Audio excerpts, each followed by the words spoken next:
ಲೋಕಸಭಾ ಚುನಾವಣಾ ರಣಕಣ ದಿನೇ ದಿನೇ ರಂಗೇರ್ತಿದೆ. ಅಭ್ಯರ್ಥಿಗಳ ಬಿರುಸಿನ ಪ್ರಚಾರ ನಡೆಯುತ್ತಿದೆ. ಅತ್ತ ಬಿಜೆಪಿ ಅಭ್ಯರ್ಥಿ ವಿರುದ್ಧ ಕಾಂಗ್ರೆಸ್ ವಿನೂತನವಾಗಿ ಪ್ರಚಾರ ಆರಂಭಿಸಿದ್ದಾರೆ. ಚೊಂಬು ಅಭಿಯಾನ ಜಾಹೀರಾತು ನೀಡಿದ ಕಾಂಗ್ರೆಸ್ ಎಟಿಎಂ ಕಾರ್ಡ್ ಕ್ಯಾಂಪೇನ್ ಮಾಡುತ್ತಿದೆ. ಇದರಿಂದ ಕ್ಷೇತ್ರದ ಮತದಾರರು ಗೊಂದಲಕ್ಕೀಡಾಗಿದ್ದಾರೆ. ಸೂರ್ಯ ಬಂಡಲ್ ಬ್ಯಾಂಕ್ ಎಂದು ಕೈ ಅಭಿಯಾನ. ತೇಜಸ್ವಿ ಸೂರ್ಯ ವಿರುದ್ಧ ಕಾಂಗ್ರೆಸ್ ಹೊಸ ಅಸ್ತ್ರ.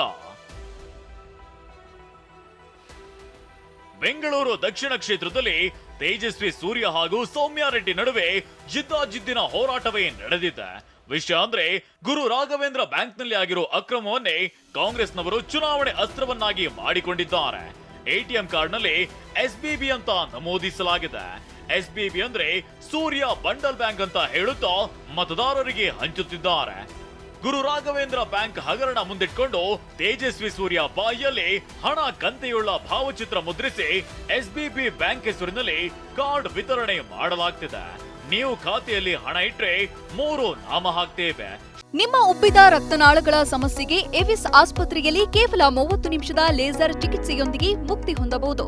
ಹೆಚ್ಚಿನ ವಿವರಗಳಿಗಾಗಿ ಸಂಪರ್ಕಿಸಿ 8088837300. 100% ನೋ ಮನಿ ಬ್ಯಾಂಕ್ ಅಂತ ಕಾಂಗ್ರೆಸ್ ಕಾರ್ಯಕರ್ತರು ಎಟಿಎಂ ಕಾರ್ಡ್ ಹಂಚುತ್ತಿದ್ದಾರೆ. ತೇಜಸ್ವಿ ಸೂರ್ಯ ಅಂದ್ರೆ ಡ್ರಾಮಾ ಪ್ರಶ್ನೆ ಮಾಡಿದ್ದಕ್ಕೆ ಅವರನ್ನ ಗೂಂಡಾ ಅಂತ ಕರೀತಾರೆ ಅಂತ ಕೆಪಿಸಿಸಿ ಪ್ರಧಾನ ಕಾರ್ಯದರ್ಶಿ ಡಾಕ್ಟರ್ ಶಂಕರ್ ಗುಹಾ ಗುಡುಗಿದ್ದಾರೆ. ಅಸೆಂಬ್ಲಿ ಎಲೆಕ್ಷನ್ ನಲ್ಲಿ ತೇಜಸ್ವಿ ಸೂರ್ಯ ಅವರು ಏನ್ ಹೇಳ್ತಾರೆ, ಇನ್ನು 1 ತಿಂಗಳಲ್ಲಿ ನಿಮ್ಗೆಲ್ಲರಿಗೂ ನಾನು ದುಡ್ಡು ಕೊಡಿಸ್ಬಿಡ್ತೀನಿ, ಪವರ್ ಪಾಯಿಂಟ್ ಪ್ರೆಸೆಂಟೇಷನ್ ರೆಡಿ ಮಾಡ್ತೀನಿ, ಒಂದು ಫಿನ್ಟೆಕ್ ಕಂಪನಿ ರೆಡಿ ಇದೆ. ಇದು ಡ್ರಾಮಾನೇ. ತೇಜಸ್ವಿ ಸೂರ್ಯ ಅಂದ್ರೆ ಡ್ರಾಮಾ ಕಂಪನಿ ಸಿಇಒ. ಮಾಧ್ಯಮದ ಮೂಲಕ ಬಹಿರಂಗವಾಗಿ ತೇಜಸ್ವಿ ಸೂರ್ಯ ಅವ್ರಿಗೂ ಮತ್ತು ರವಿ ಸುಬ್ರಹ್ಮಣ್ಯ ಅವ್ರಿಗೂ ನಾನು ಸವಾಲು ಹಾಕ್ತೀನಿ, ನಾನು ಬರ್ತೀನಿ, ಬನ್ನಿ, ಎಲ್ಲಿ ಬೇಕಾದ್ರೂ ನೀವು ಕರೆದ ನಾನು ಬರ್ತೀನಿ, ಚರ್ಚೆಗೆ ಬನ್ನಿ. 200 ಜನ ಮೇಲೆ ಸತ್ತೋಗಿದ್ದಾರೆ. ಒಬ್ಬರು ಒಂದು ದಿವಸ ಸಾಂತ್ವನದ ಮಾತು ಹೇಳಿದಿಲ್ಲ. ಇಬ್ಬರು ಒಬ್ಬ ಹಿರಿಯ ವ್ಯಕ್ತಿ, ನಾನು ಹೆಸರು ಹೇಳೋದಿಲ್ಲ, NR ಕಾಲೋನಿನಲ್ಲಿ ಸಾಯಿಬಾಬಾ ದೇವಸ್ಥಾನದ ಮುಂದೆ ಇವತ್ತಿಗೂ ಭಿಕ್ಷೆ ಬೇಡ್ತಾ ಕೂತಿದ್ದೀನಿ. ಬನ್ರಿ, ಅವ್ರ ಮುಂದೆ ನಾನು ಬರ್ತೀನಿ, ಧೈರ್ಯ ಆದ್ರೆ ನೀವು ಬನ್ರಿ. ವಿಧಾನ ಪರಿಷತ್ ಸದಸ್ಯ ಯುಬಿ ವೆಂಕಟೇಶ್ ಕೂಡ ತೇಜಸ್ವಿ ಸೂರ್ಯ ಹಾಗೂ ಬಿಜೆಪಿ ನಾಯಕರ ವಿರುದ್ಧ ಗುಡುಗಿದ್ರು. ಗುರು ರಾಘವೇಂದ್ರ ಬ್ಯಾಂಕ್ನಲ್ಲಿ 2,000 ಕೋಟಿ ಲೂಟಿ ಮಾಡಿ ಬಡ ಜನರ ಬದುಕು ಹಾಳು ಮಾಡಿದ್ದಾರೆ ಅಂತ ಆಕ್ರೋಶವನ್ನ ವ್ಯಕ್ತಪಡಿಸಿದ್ದಾರೆ. ಹೋಗ್ತಾರೆ, one of the party who has to pay money. ದಿನ ಪ್ರೆಸ್ ಮಾಡ್ತಾರೆ. ನಾವು ಮೋದಿ ಪರವಾಗಿ ಸಿದ್ದರಾಮಯ್ಯನವ್ರಿಗೆ 10 ಕ್ವಶನ್ ಕೇಳ್ತೀವಿ. ನೀನು ಮೊದಲು ದುಡ್ಡು ಕಟ್ಟೆ, ಬಡವ್ರಿಗೆ ಏನು ಕೊಡ್ಬೇಕು ಅದನ್ನು ಕೊಡು ಮೊದಲು.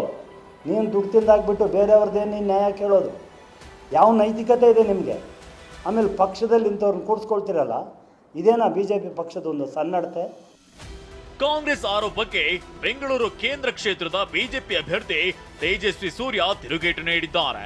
ಈ ರೀತಿಯ ಅಪಪ್ರಚಾರದ ಬಗ್ಗೆ ತಲೆ ಕೆಡಿಸಿಕೊಳ್ಳಲ್ಲ, ಕ್ಷೇತ್ರದ ಮತದಾರರೇ ಉತ್ತರಿಸ್ತಾರೆ, ಜೂನ್ 4ಕ್ಕೆ ಗೊತ್ತಾಗುತ್ತೆ ಅಂತಂದ್ರು. ಅಪಪ್ರಚಾರಗಳ ಬಗ್ಗೆ ಎಲ್ಲ ತಲೆ ಕೆಡಿಸ್ಕೊಳ್ಳೋ ಇದೇ ಇಲ್ಲ ಸರ್. ಮಾಡಲಿ ಪಾಪ, ಅವ್ರ ಅಂಗಡಿ ನಡೆಸ್ಬೇಕಲ್ಲ ಕಾಂಗ್ರೆಸ್ನಲ್ಲ. ಸರ್ ಜನ ಉತ್ತರ ಕೊಡ್ತಾರೆ ಸರ್. 4ನೇ ತಾರೀಕು ತನಕ ಕಾಯಿರಿ ನೀವು, ಜನ ಉತ್ತರ ಕೊಡ್ತಾರೆ, ನಾವು ಯಾಕೆ ಉತ್ತರ ಕೊಡಬೇಕು? ಬೆಂಗಳೂರು ದಕ್ಷಿಣ ಬಿಜೆಪಿ ಅಭ್ಯರ್ಥಿ ತೇಜಸ್ವಿ ಸೂರ್ಯ ರೋಡ್ ಶೋ ನಡೆಸುತ್ತಿದ್ದಾರೆ. ಅತ್ತ ತೇಜಸ್ವಿ ವಿರುದ್ಧ ಕಾಂಗ್ರೆಸ್ ವಿನೂತನ ಪ್ರಚಾರವನ್ನ ನಡೆಸುತ್ತಿದೆ. ಈ ಎಟಿಎಂ ಹೋರಾಟ ಮುಂದೆ ಎಲ್ಲಿಗೆ ಹೋಗಿ ನಿಲ್ಲುತ್ತೆ ಅಂತ ಕಾದು ನೋಡಬೇಕಿದೆ. Bureau report, TV9.